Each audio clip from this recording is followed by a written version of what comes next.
ko po ay marunong mag-English. Baka mas marunong pa ako sa kanya mag-English. Gusto ko yung abogado natin na nang insulto dito sa isang member natin dito, makinig na mabuti at i-correct niya ang English ko. Gusto ko pong marinig ito ng mga DDS trolls at DDS vloggers na tumitira sa amin at sinisira ang aking reputasyon. Gusto kong sabihin sa kanila, ilang boto ba ang ibinigay nyo kay former President?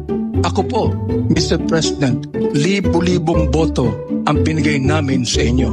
Nagpasalamat pa kayo sa akin? Hindi. Tinawag nyo ang Diyos na stupid, Mr. President. Tinanggap po namin yan sa pagkayo Pangulo, Mr. President. And I do not want you to go to hell. You said publicly, if you are corrupt, I will fetch you using a helicopter to Manila and I will throw you out. Hyperbole lang yun, sir. So, Mr. Hindi Chair, papayag ang piloto niya, sir.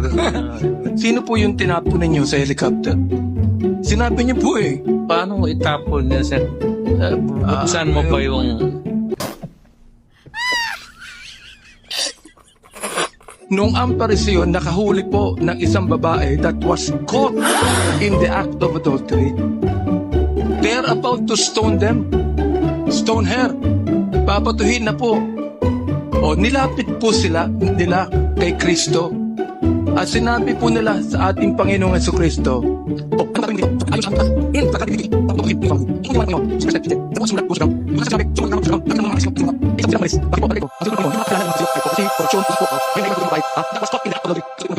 neither do I condemn you.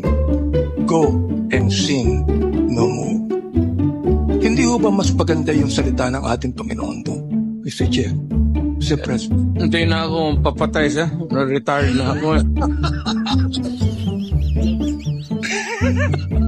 Dapat talaga mag-retire na ho tayo. Retire na ako, sir. Ayaw ko na. Sir,